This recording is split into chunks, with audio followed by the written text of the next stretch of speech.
Hola, ¿qué tal amigos? ¿Cómo les va? El día de hoy les traigo fotografías históricas que tienes que ver, parte 83. Entre el 2 y el 5 de marzo de 1966 ocurrió una de las tormentas más severas en la historia de las llanuras del norte de Estados Unidos. La acumulación de nieve alcanzó los 12 metros de alto y las ráfagas de viento superaron los 100 kilómetros por hora. El transporte se volvió imposible, por lo que no se podía llevar alimentos a la zona, por lo que los grupos de rescate tuvieron que actuar para lograr esto. Todos los establecimientos y comercios permanecieron cerrados y hubo cortes de luz y de línea telefónica. Incluso las topadoras utilizadas para abrir caminos en la nieve quedaron sepultadas en aquella ocasión y fueron sacadas por hombres con palas. Se reportaron daños por millones de dólares, incluida la pérdida de casi 140,000 cabezas de ganado que murieron ya sea atrapadas en los pastos o refugiadas en graneros que se derrumbaron debido al peso de la nieve. Y es esta la fotografía más icónica de aquella fuerte nevada. En ella aparece un hombre de pie junto a un conjunto de líneas eléctricas.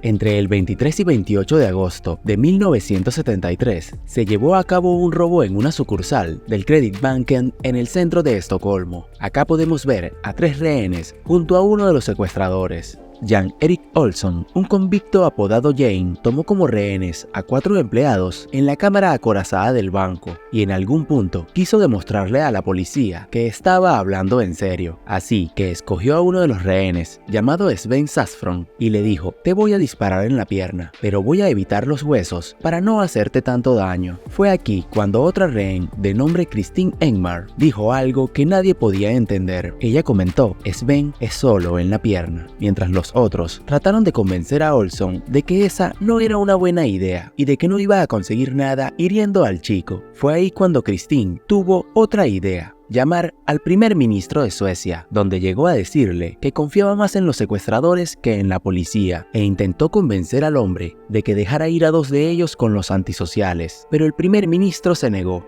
Pasados los 6 días, la policía tomó el banco y le gritaron a los rehenes que salieran primero, pero Jan les dijo: si salen antes, nos van a matar, a lo que ellos respondieron: entonces salgan ustedes primero. Simplemente los rehenes estaban protegiendo a quienes los habían tenido secuestrados y habían amenazado sus vidas. Una vez al salir, los delincuentes se despidieron de los rehenes con besos y abrazos. Este evento sería el que daría el origen al término Síndrome de Estocolmo. El psiquiatra Nils Bejerot, asesor de la policía sueca durante el secuestro, fue quien denominó de esta manera a la reacción de las víctimas de sentir empatía por sus captores. Ahora, Patricia Hearst fue una estadounidense que sería secuestrada el 4 de febrero de 1974 por un grupo que se denominaba Ejército Simbiótico de Liberación. El grupo logró que la familia de Patricia donara varios millones de dólares a los pobres, pero luego de esto no se tuvo noticias de la chica. Meses más tarde, fue fotografiada portando un arma larga en un atraco a un banco. Cuando fue apresada en 1975, alegó que se había unido al equipo de sus secuestradores tras desarrollar un caso extremo del síndrome de Estocolmo, siendo este el caso que le daría mayor renombre a este síndrome. John Langdon Down nació el 18 de noviembre de 1828 en el Reino Unido. Durante una tormenta, él se refugió en un cobertizo junto con una niña con retraso mental, lo que lo llevó a preguntarse si podría hacer algo por ella. Fue esto lo que lo motivó a estudiar hasta convertirse en médico, y en 1856 ingresó como superintendente de un asilo para personas con deficiencias mentales. A su llegada, este lugar funcionaba con muchas dificultades, por lo que tuvo que desempeñarse como psiquiatra, psicólogo, trabajador social, supervisor y administrador, implantando muchas mejoras en el cuidado de los residentes, además de realizar una profunda investigación que le permitió describir a aquella población. Langdon diseccionó y examinó más de 100 cerebros en busca de una respuesta, y en 1866 publicó en la revista London Hospital Reports un artículo de 3 páginas y media en el que presentaba una descripción minuciosa de un grupo de pacientes con discapacidad intelectual que mostraban características físicas parecidas. El artículo se llamó Observaciones sobre una clasificación étnica de los idiotas, aunque la palabra idiota hoy en día es completamente inaceptable para referirse a este grupo de personas. En aquella época era utilizado como adjetivo para quien padecía de idosia, siendo este un trastorno caracterizado por una deficiencia muy profunda de las facultades mentales. A Landon, estas personas le recordaban a los mongoles. Es por esto que estableció la clasificación de idosia mongoloide. Basándose en la teoría evolutiva de Darwin, Down creyó que esta condición genética que él estudiaba era un retroceso hacia un tipo racial más primitivo, una forma de regresión al estado primario del hombre. De hecho, también creyó que quizás ciertas enfermedades de los padres podían originar este síndrome. En 1868 fundó una escuela para niños con enfermedades mentales que pertenecían a familias pudientes. Esto le permitió conseguir dinero para poder atender a niños pobres con esta misma condición. Contrató personal capacitado para atenderlos y equipó aquella casa lo mejor que pudo. En aquella época, a las personas con discapacidades mentales se les mantenía encerrados y se les privaba de educación. Down abogó por estas personas y luchó por su integración en la sociedad. Por todo esto, la condición genética que él describió hoy en día es conocida como síndrome de Down.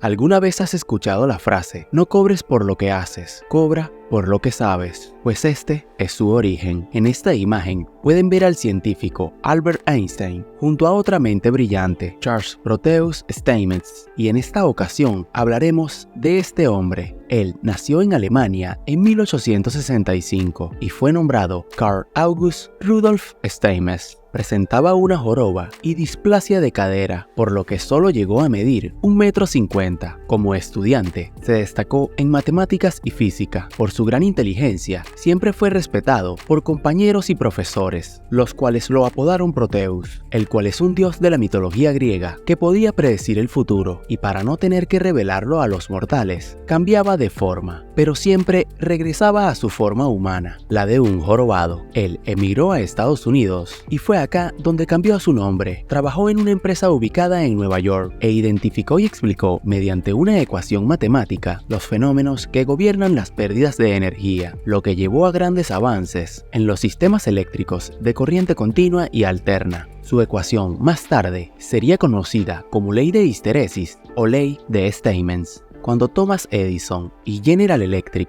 supieron lo que este hombre estaba haciendo con los motores eléctricos, compraron la empresa para la que él trabajaba, adquiriendo así todas sus patentes, además de su servicio. Proteus se hizo muy famoso entre las grandes mentes de aquella época y surgieron muchas anécdotas sobre él, pero hay una muy particular que fue publicada en la revista Life en 1965.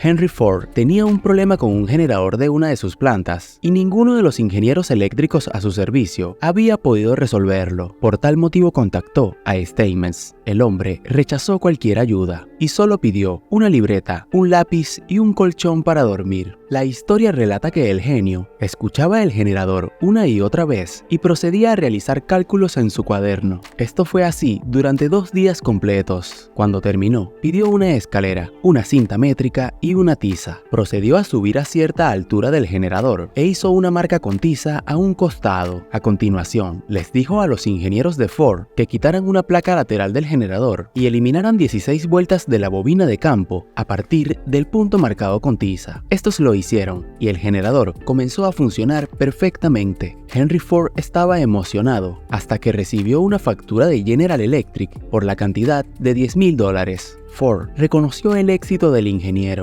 pero se opuso a la cifra y solicitó una factura detallada.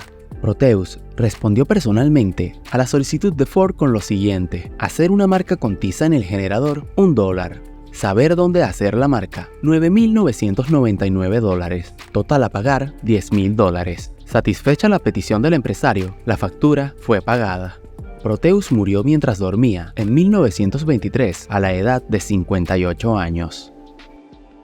Hasta 1963 era costumbre orar y leer la Biblia en las escuelas públicas de Estados Unidos, pero esto terminó debido a que 3 años antes, Madeleine Murray O'Hair inició una demanda contra el sistema público de educación de la ciudad de Baltimore, ya que se oponía a que su hijo, llamado William, tuviera que participar en las lecturas de la Biblia. Su caso primero pasó por el Tribunal de Distrito Estatal y al ser desestimado, pasó al Tribunal de Apelaciones del Estado, donde también fue denegado, pero luego se combinó con otros casos y llegó a la Corte Suprema de Estados Unidos, y fue en 19 1963 que Murray ganó su lucha contra la oración escolar. La votación de la Corte Suprema fue de 8 votos a 1, decidiendo que la oración obligatoria en las escuelas quebraba inconstitucionalmente la barrera entre la Iglesia y el Estado. Después de su éxito, esta mujer creó y dirigió varias organizaciones ateas, cuya misión era defender los derechos civiles de los no creyentes y trabajar por la separación de la Iglesia y el Estado.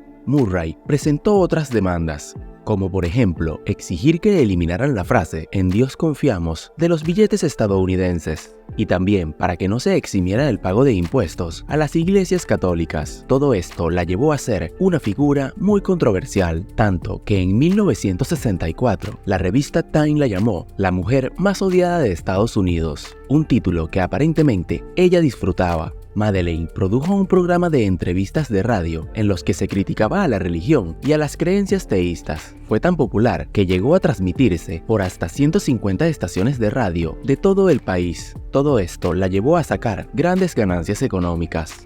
Por otra parte, algo muy irónico es que su hijo William, uno de los protagonistas de la demanda ante la Corte Suprema que puso fin a la oración en las escuelas, se convirtió en un devoto cristiano evangélico, rompiendo con las creencias no religiosas de su madre a la edad de 34 años, convirtiéndose en el presidente de la Coalición por la Libertad Religiosa, cuyo objetivo final era restaurar la oración en las escuelas.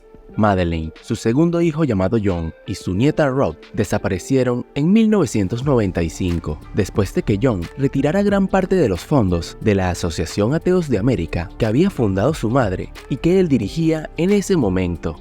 Para enero del 2001 se esclareció el caso. Resultó que un hombre que había trabajado para ella en su asociación atea les había obligado a retirar los fondos y posteriormente les quitaría la vida.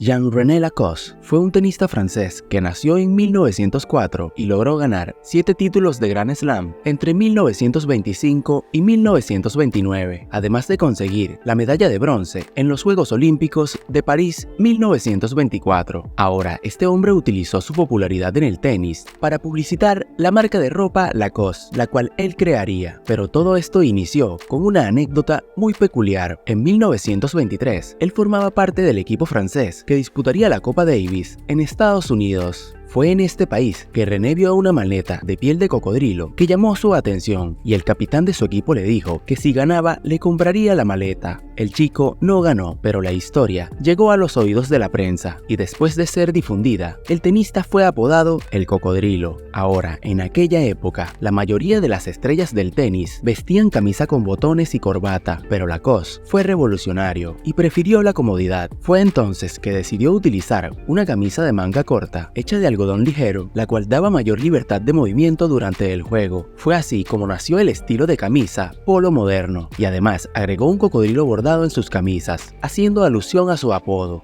René se retiró en 1930 y poco tiempo después, André Gillier, el propietario de una importante fábrica de prendas francesa, le propuso que se unieran para vender reproducciones de aquella camiseta de tenis, sin dejar de lado al emblemático cocodrilo. Fue así como nació la marca Lacoste.